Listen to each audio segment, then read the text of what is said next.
কি বলছে, চাচা আমি প্রধানমন্ত্রী হব, ওর নামটা দিয়ে দিল, হয়ে গেল।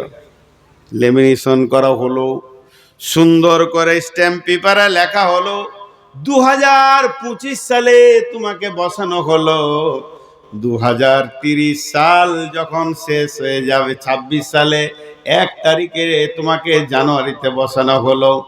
আর 2030 সালে 31শে ডিসেম্বর হাতি করে তোমাকে দিল্লি ঘোরানো হবে, আর আন্দামান দ্বীপে জঙ্গলে ফেলে দেয়া হবে, তাতেই কবুল। লেখা হয়ে গেল, সিংহাসনে বসে গেল, প্রধানমন্ত্রী হয়ে গেল, আর বড় বড় খায় আয়েশ করে আনন্দ করে। এরই ভিতরে প্রথম বছরে বললো যত মিলিটারি বিএসএফ সিএসএফ আর্মি যত আছো অস্ত্র শস্ত্র নিয়ে আন্দামান দ্বীপে চলে যাও, সমস্ত বাঘ মেরে দাও। বসে আছে দিল্লিতে, চিন্তা করছে আন্দামানের সমস্ত বাঘ সিংহ যা আছে মেরে দাও। তারপরে সেগুলোকে গাছ গাছড়া কেটে সুন্দর করে একটা পার্ক বানিয়ে দাও, উদ্যান বানিয়ে দাও। একটা বছর চলে গেল, দ্বিতীয় বছরে কত বলো ভালো কলেজ আর হসপিটাল রেল প্লেনকে ওখানে পৌঁছে দিল। তৃতীয় বছরে ওখানে বড় বড় দোকানদানি ব্যবসা বাণিজ্য, বড় বড় ফ্যামিলি গ্রাম তৈরি করলো। এই করতে করতে 5 বছরে ভারতবর্ষের রোড ভেঙে কোন দিকে চলে গেছে, এদিকে ওর চিন্তা নাই, ভারতকে সাজাতে হবে চিন্তা নাই, আন্দামান দ্বীপপুঞ্জকে সাজাচ্ছে। আপনাদের কাছে আমার প্রশ্ন, যেদিন 31শে ডিসেম্বর হবে, একে যখন হাতিতে চাপাবে তো আগের রাজার মতো কাঁদবে না হাসবি? ই জানে আমার ওখানটা বাগান হয়ে গেছে, ভালো ভালো ফ্যামিলি চলে গেছে, তোরা খালি আমাকে পৌঁছিয়ে দে, আমি এদেশেও বাদশা ছিলাম ওদেশেও হব। তাই আমার আল্লাহ বলেন, পৃথিবী একটা রাজ্য, 5 বছরের জন্য তোমাকে পাঠানো হয়েছে, মত তোমাকে পৌঁছিয়ে দেবে আর একটা দেশে। এখান থেকে যদি ওখানে মাল পাঠিয়ে থাকো তাহলে যাওয়ার দিন তুমি হাসবে, আর যদি মাল পাঠিয়ে না থাকো তো যাওয়ার দিন কাঁদবে। তাই আমার আল্লাহ বলেন, ওয়ালা ইয়াতামান্নাউনাহু আবাদা, ওরা কোনোদিন মতকে চাইবে না। কেন চাইবে না? বিমা কদ্দামাত আইদিহিম, ওদের হাতের আমল ভালো নাই, কিছু পৌঁছাতে পারেনি। আল্লাহু আলিমুম বিজ্জালিমিন, আল্লাহ জালেমদেরকে ভালো করে চিনেন। আমার আল্লাহ বলছেন, নবী হ্যাঁ আর একবার বলে দাও, কুল ইন্নাল মাউতাল্লাযী তাফিররুনা মিনহু ফাইন্নাহু মুলাকিকুম সুম্মা তুরাদ্দুনা ইলা আলিমিল গায়বি ওয়াশ শাহাদাতি ফায়ুনাব্বিউকুম বিমা কুনতুম তা'মালুন। হে বিশ্ববাসীরে, তোমরা যদি মত থেকে দূরে পালাও, যেখানেই যাবে না যাও না কেন, মত তোমাকে খুঁজে বের করে নেবে। মত থেকে তুমি পালাবার কোনো রাস্তা পাবে না। মাইকটা খানি বন্ধ করি নাকি, তোমার ডিস্টার্ব হলো? কিছু মনে করো না বাপ, আমার অভ্যাস খারাপ তো, দিয়ে চিল্লাইছিলাম। আহা, ফোন করছিল, ডিস্টার্ব হয়ে গেল। আমার অভ্যাস খারাপ তো, খেয়াল করিনি, কিছু মনে করিয়ে না। আহা, তো তুমি যেখানেই যাবে যাও না কেন, মত তোমাকে খুঁজে বের করে নেবে। এই আলু পেঁয়াজের বস্তা দেখেছেন? আলু পেঁয়াজের বস্তা নিয়ে ভাটল গিয়েছে বাজার করতে, এই জালসা কমিটি দিয়ে 1 বস্তা মাল কিনেছে, ল্যাংচা, চমচম, রসগোল্লা, জিলেপি, তারপরে আপনার সিঙ্গারা, নিমকি, কেক, পাউরুটি, বিস্কিট, এই কিনতে কিনতে চানাচুর, আপেল, আঙ্গুর, চেরি, কিশমিশ, বেদানা 1 বস্তা কিনেছে। মাগরিবের সময় নিয়ে এসে বস্তাটা মাদ্রাসার অফিসে রেখেছে, যে মাগরিব পর যে মেহমানরা আসবে তাদেরকে খাওয়াবে। বস্তার মুখটা বাঁধতে ভুলে গেছে, এরই ভিতরে একটা ইঁদুর ঢুকে পড়েছে। মাগরিবের নামাজ পড়ে এসে হেড মাওলানা বলছে, বস্তার মুখটা কেন খোলা রে? ইঁদুর যে ঢুকে যাবে, মুখটা বেঁধে দিয়েছে, কিন্তু মাল তার আগে ঢুকে গিয়েছে। ইঁদুরটা ঢুকে বলছে, সুবহানাল্লাহ, জালসার দিন এত সম্মান আমার, এত নাস্তা, কোনটা খাবো রে? কোনটা দিয়ে শুরু করি? মনে হয় খেজুর দিয়ে শুরু করি, না কলাটা খাই, পাকা আছে। এরই মধ্যে একটা শিক্ষক বলছে বস্তার ভিতরে খুড়খুড় করে শব্দ উঠছে, যে এত মাল, ঘুরে ঘুরে খালি দেখছে এত মাল, আনন্দ। দিয়ে একটা ছড়ি ছিল, লাঠি, বস্তার গায়ে এরকম মেরেছে ফটাম করে। ধ্যান দিয়ে শুনবেন, ও তখন চুমকে উঠেছে ইন্দুরটা ভিতরে, যা তাহলে তো আমি ধরা খেয়ে গেছি। ইন্দুরটা এখন কি বলে, এখন ইন্দুরটা বলছে আমি আর কলা খাবো না, কেক খাবো না, সিঙ্গারা খাবো না, আম খাবো না, আপেল খাবো না, শুধু পালাবো, আমাকে রাস্তাটা বলে দাও। ওপর দিকে উঠছে, এ তো বস্তার ঝেলে মাথা লাগছে, নিচে দিকে যেছে এ তো বস্তাতে মাথা রাখছে, ডান দিকে যেছে এ তো বস্তায় মাথাটা লাগছে, বাম দিকে যেছে এ তো বস্তায় মাথাটা লাগছে, সামনে দিয়ে পালাতে যেছে এ তো বস্তাতে টক্কর লাগছে, পেছন দিকে যেছে এ তো বস্তায় লাগছে। আল্লাহ বলছেন ওকে, শোন, মতের বস্তাতেই তুই ভরা আছিস, পৃথিবীর যে কোনো দিকে দৌড়বি না কেন মতকে মোলাকাত করবি তুই, কিন্তু তার ভিতরে এত আনন্দের খাবার তোর পায়ের কাছে, এই আনন্দে তুই মেতেছিলি, মত যখন মনে পড়ে গেছে সব আনন্দ তোর তিতা হয়ে গেছে। হে পৃথিবীর মানুষ, ছেলে পিলে, বউ বিটি, স্ত্রী, নানি দাদি, আমরার কিনা নাতি পোতা, ঘর বাড়ি, অট্টালিকা, পেশাব পায়খানা, বাথরুম, সুন্দর সুন্দর ডাইনিং টেবিল, খাট, গদিতে যেন আমরা ওই ইঁদুরটার মতো আনন্দে ধরে বেড়াচ্ছি।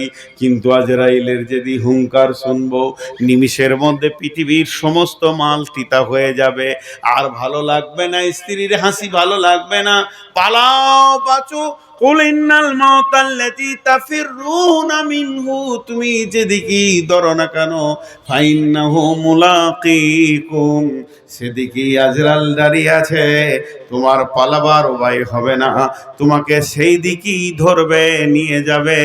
সুম্মা তুরাদ্দুনা ইলা আলিমিল গায়বি ওয়াশ শাহাদাতি, তোমাকে নিয়ে যাবে না প্রধানমন্ত্রীর কাছে, নিয়ে যাবে না সিএম এর কাছে, মুখ্যমন্ত্রীর কাছে, এমএলএর কাছে, এমপির কাছে, মৌলানার কাছে, মুফতির কাছে, আজরাইল ডাইরেক্ট নিয়ে চলে যাবে একজনের কাছে, তিনি আলিমুল গায়বি ওয়াশ শাহাদাতি।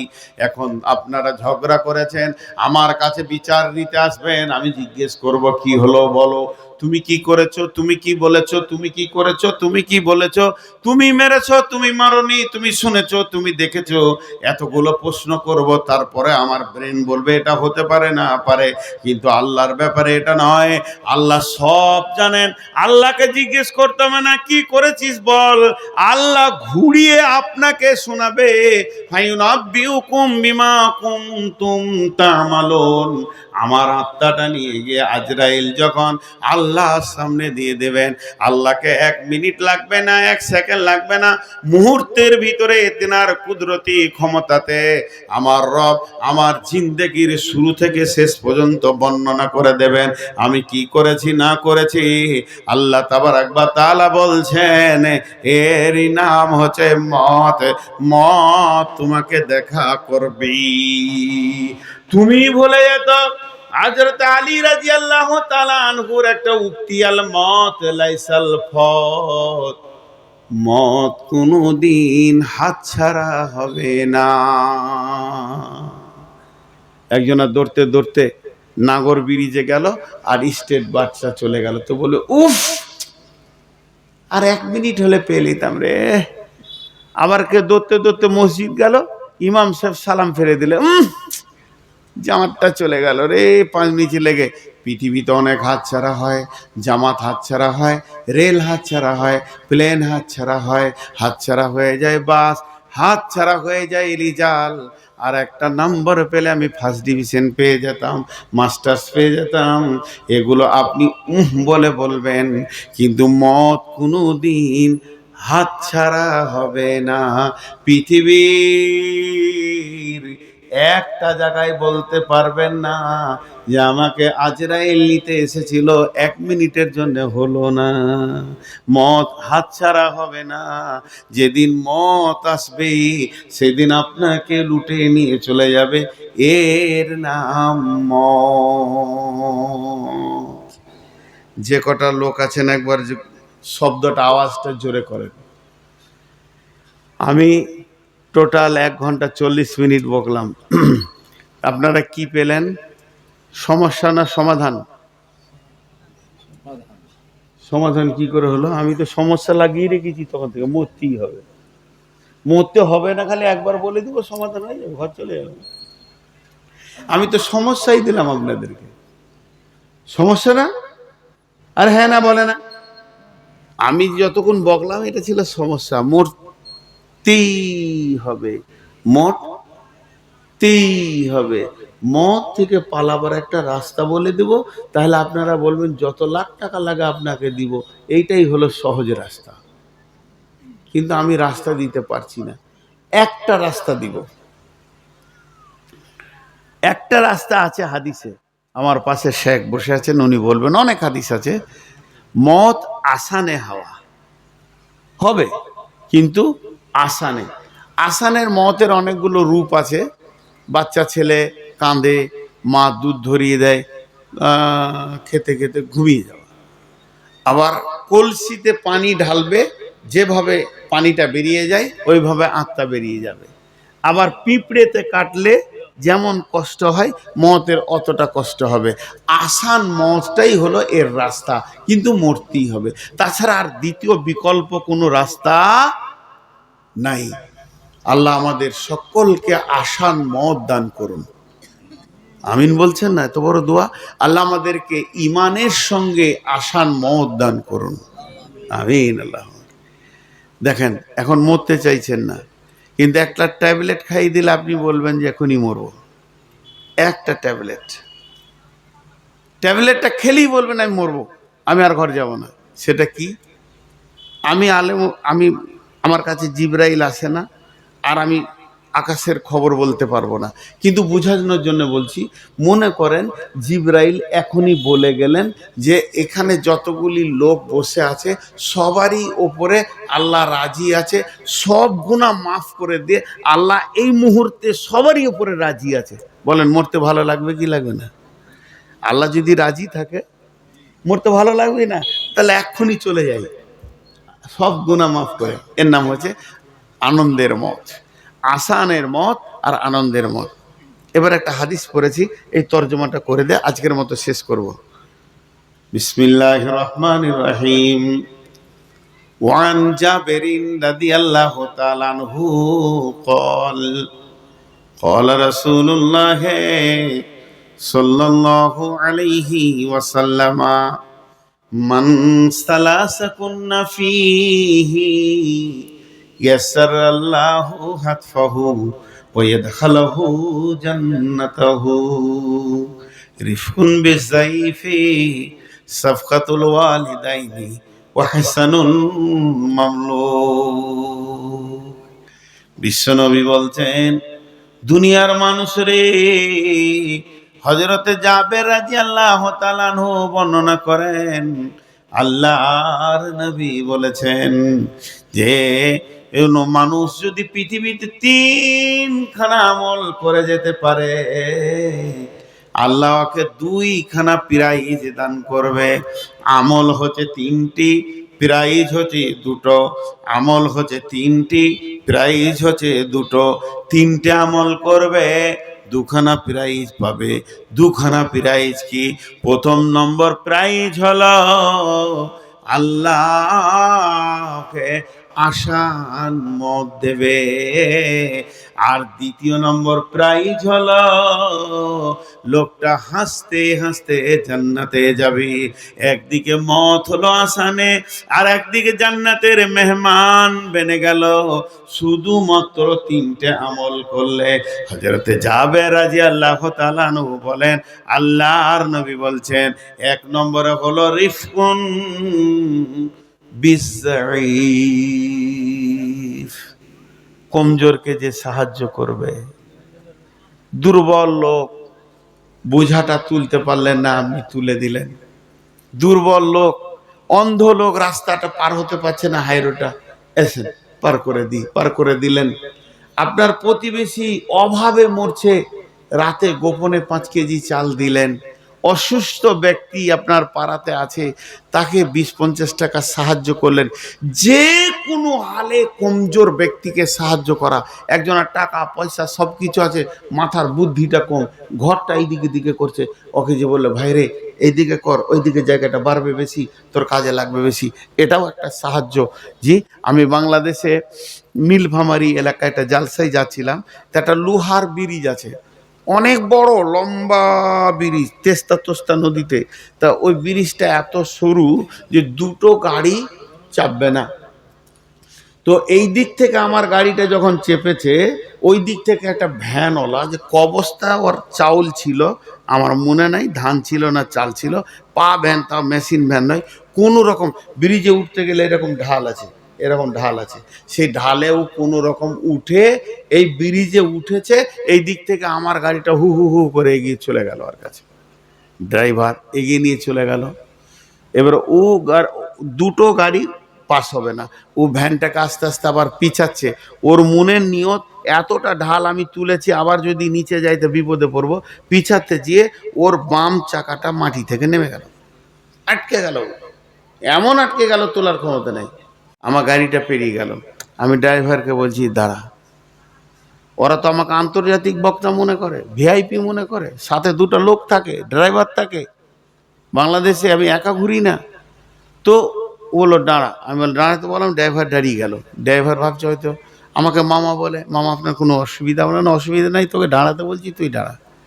আমি নেমে ওই ভ্যানটার পেছনে এরকম চাপ দিতে গেলাম। তখন মাস্টার ভাই ছিল গাড়িতে, উনি একজন মাস্টার মানুষ, উনি নেমে গিয়ে চাপ দিল।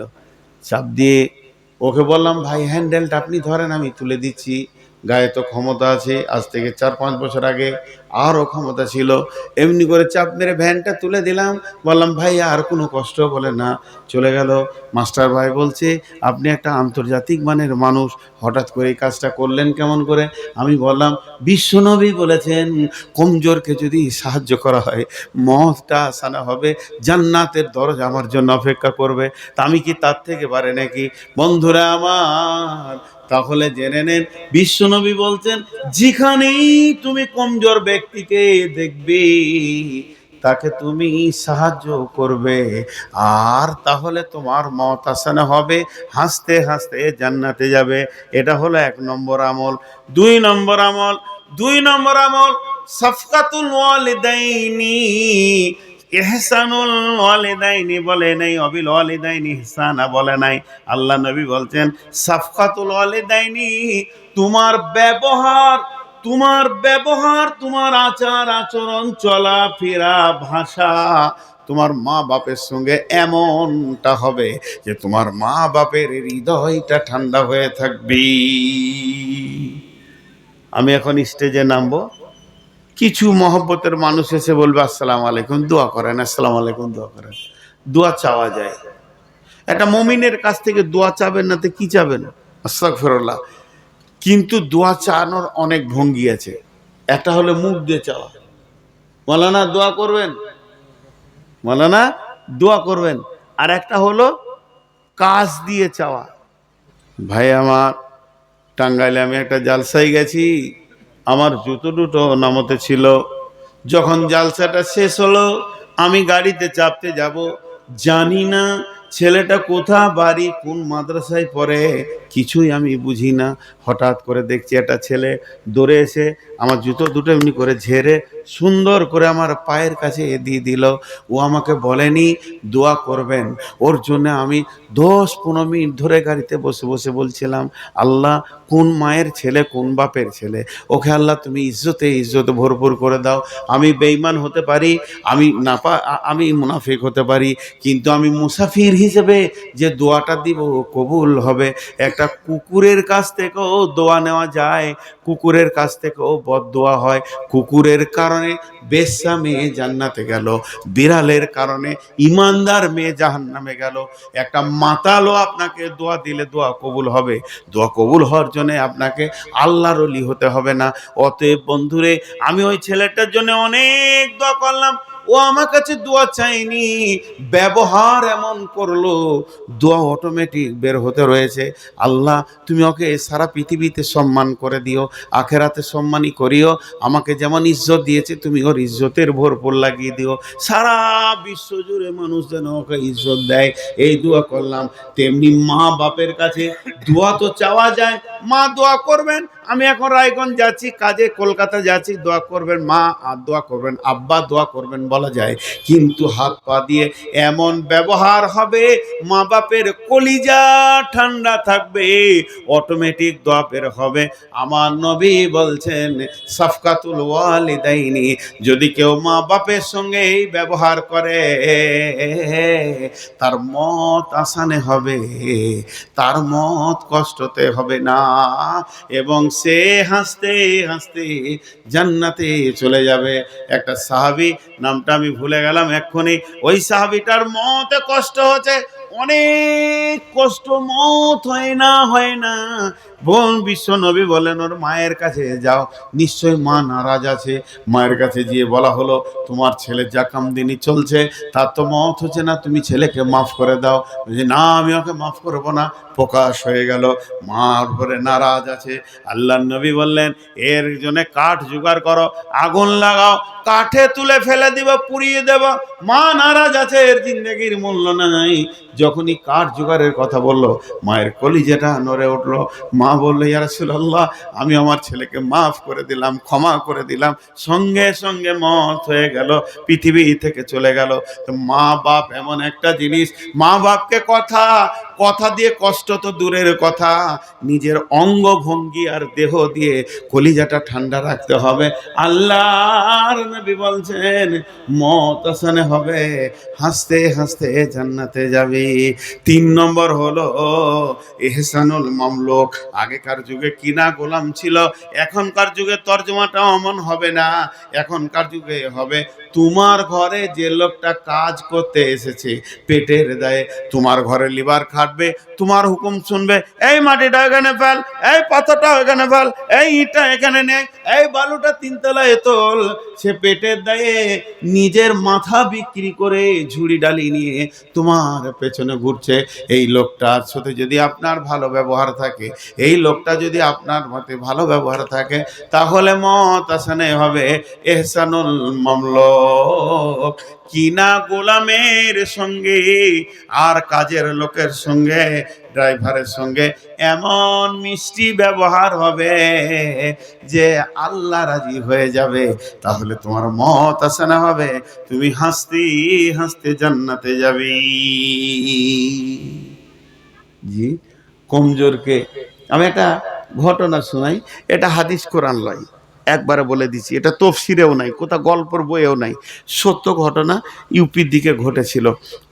ওই যে তাবলিগ জামাত আছে অনেক মসজিদে, তো একবার সৌদি থেকে কিছু মেহমান এসছে মসজিদে, ধরেন আপনাদের ভাটল জামি মসজিদে সৌদি থেকে 8-10 জন মেহমান এসছে, আর ওখানে চলে গেছে আব্দুল জলিল ভাই কি আব্দুল জালাল ভাই, যেই আছে 2 ভাই খিদমত করছে মেহমানে, আর ঘরে এদিকে বিপদ। এবার ও মোবাইলের যোগ্য, মোবাইলের সুইচটাকে সাইলেন্ট করে দিয়ে খিদমতে লেগে গেছে। এই মেহমান, বিদেশি মেহমান, রসুলের দেশের মেহমান, এখানে এসেছে ভিজিট করতে মসজিদ মাদ্রাসা, আর ইমান আকিদার উপরে তাবলীগ করতে এসেছে। ওই মেহমানের খিদমত করতে করতে করতে করতে বিছানা মশারি টাঙ্গা শোয়া ব্যবস্থায় এসে রাত 11টা বেজে গেছে। ইয়ং ছেলে, কথাটা ধ্যান দিয়ে শুনবেন, সত্য ঘটনা, ইউপির দিকে। তো অত রাত হয়ে গেছে, এটা আবার হাদিস কোরআন লয়, ওই মতে নিয়েন না যে বলেছে যে হাদিস আছে। রাতে যখন ঘর যাচ্ছে 11:30টায়, তোর স্ত্রী কাঁদছে ছেলে কোলে করে, কারণ মাগরিবের পর থেকে ছেলেটার পায়খানা আর বমি, 1-1.5 বছরে 2 বছরের ছেলে, পায়খানা বমি করতে করতে ছেলেটা আবার মতের দরজাতে পৌঁছে গেছে। এইখানটা খালি দেখা যাচ্ছে ধিক ধিক ধিক ধিক ধিক ধিক, উঠেন না বাবজি, আর টাইম নাই, শেষ করছি, ধিক ধিক করছে খালি এইখানটা, মনে হচ্ছে বেঁচে আছে। চোখটাকে এমনি করে দেখছে তো ঘোর, স্ত্রী কাঁদছে, স্বামীকে কি বলবে, 30 থেকে 40টা ফোন করেছে, সাইলেন্ট। এবারে পাইনি, ছেলেটাকে দেখে ওর মন খারাপ, সোজা চলে গেল ডাক্তারখানা। কোথা? কাছাকাছি কোনো ডাক্তার নাই, 3 কিলোমিটার যেতে হবে। আর এই রাতে কে থাকবে? ডাক্তারের দরজা বন্ধ। সেই ডাক্তার 10 কিলোমিটার থেকে গাড়ি করে এসে যায়, চিকিৎসা করে। নাই, ডাক্তারের দরজা বন্ধ। কিছুই যখন পেল না, রাত্রি 1টা বাজতে চলেছে, এখানে ওখানে ঘুরে ঘুরে এবার চোখের পানিতে সাইকেল নিয়ে বাড়ি আসছে। আর অঝোর নয়নে কাঁদছে, মনে মনে করছে আমি বাড়ি যাব আর ছেলের লাশ দেখব। কালকে আমাকে সকালে উঠে আমার সোনার ময়নাটাকে দাফন করে আল্লাহকে দিতে হবে। আসছে রাস্তায়, রাস্তায় আস্তে আস্তে একটা গ্রামের ভিতর দিয়ে হাঁটছে, ঢালাই রাস্তা, দেখছে একটা ড্রেন, ওখানে একটা কুকুর খালি এমনি দূরে বেড়াচ্ছে। কুকুর, কুকুর, কুত্তা দৌড়ছে। কুত্তাটা কেন এমন করছে? ওর একটা বাচ্চা, শীতে এদের বাচ্চা হয় এইটুকু, 2 দিন 5 দিনের বাচ্চা, ওই ড্রেনের পানিতে পড়ে গেছে। আর একদিকে পানি, আর পচা পানি, আর শীত। ওই বাচ্চাটা একবার মাঝে মাঝে করছে, ও করছে, তখনই দেখে নিয়েছে, আহারে এ তো হাত নাই, ই যদি নামে তার উঠতে পারবে না, ড্রেন অনেক খাল, বাচ্চাটা পড়ে গেছে। যাক, আমার বাচ্চা যা হচ্ছে হচ্ছে, কুত্তার বাচ্চাটাকে তো তুলি। সাইকেলটাকে দাঁড়ি করিয়ে লুঙ্গিটাকে ভালো করে নেংটি মেরে ওই ড্রেনে নেমে ঠান্ডা পানিতে কুত্তার বাচ্চাটাকে তুললো। আর তখন পানি কলের গরম হবে, আর কলের পানি চেপে চেপে গরম বের করে বাচ্চাটাকে ধুয়ে দিল। ধুয়ে যখনই দিল, মা বাচ্চাটাকে বুকে নিয়ে বসলো গাটা গরম করার জন্যে। এই দৃশ্যটা দেখে হাতটা ধুয়ে বাড়ি আসছে, আবার মনে মনে ভাবছে আমার ছেলেটা মারা যাবে, কুকুরের বাচ্চাটা তার মাকে পেল, আমার বাচ্চা মারা যাবে। এই বলে যখন বাড়ি ঢুকছে, তখন দেখছে বাচ্চা বসে বসে বিস্কুট খেছে। সত্য ঘটনা।